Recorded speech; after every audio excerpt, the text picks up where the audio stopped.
Virginia Democratic Senator Mark Warner, member of the Senate Budget Committee. Good morning, Senator. Good morning. Do you believe that the President and the White House has misjudged the Republicans' intent to avoid sequester? Well, I've been surprised some of these Republicans leaders have said they don't want to negotiate, no 11th hour deals. I mean, I don't think the public realizes how stupid these cuts are. In many places, we will end up cutting things that will cost the taxpayer more money than the cuts. Let me give you three quick examples. In the Navy, there are 975 separate line items. Each of those will be cut. Each of these programs are not of equal value to the taxpayer. In some places, we'll actually even have to cut long-term contracts, volume-based contracts, so that means we'll have to pay more for ships and planes.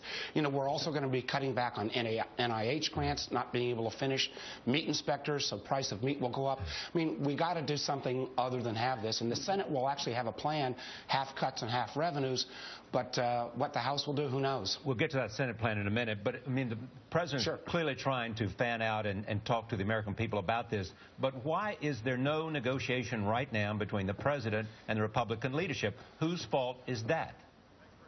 Well, Charlie, I don't know. I got to take the Speaker and the Republican Senate leader at their word.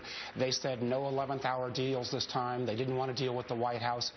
I don't get it. Now, we should have been able to deal with this actually earlier, and I actually am part of the so-called bipartisan gang of six that said, let's do entitlement reform, more revenues, targeted spending cuts. Limping from one budget crisis to another doesn't do anything for this economy. Senator, why does it always come down to the wire? Both sides knew this day was coming.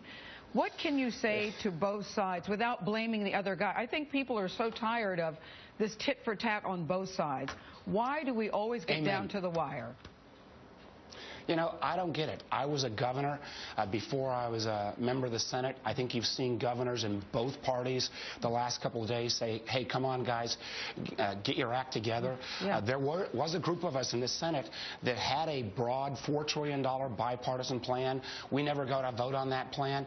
Why we have to wait to the last hour on the last day before a crisis, I don't understand either, quite honestly.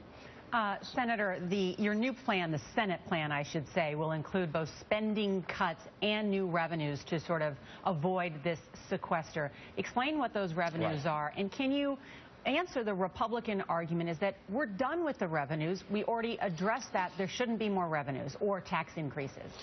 Well, it's... The revenues in the Senate plan are targeted at closing down a certain number of tax loopholes for the most successful Americans. It will also have a half spending cut, so it is a balanced 50-50. What's remarkable is that the New Year's Eve deal, which had about $600 billion in new revenue, every bipartisan plan beforehand had more than twice that amount of total revenues. Now, it's true, in addition, we need to do entitlement reforms, Medicare, Medicaid, be part of that grander bargain mix, but there's no reasonable plan out there that at a $4 trillion number didn't have north of $1 trillion in total revenues. All right, Senators, you know the deadline is Friday. We'll all be watching. Thank you. I know. Amen. We got to get it done. All right. Thank you.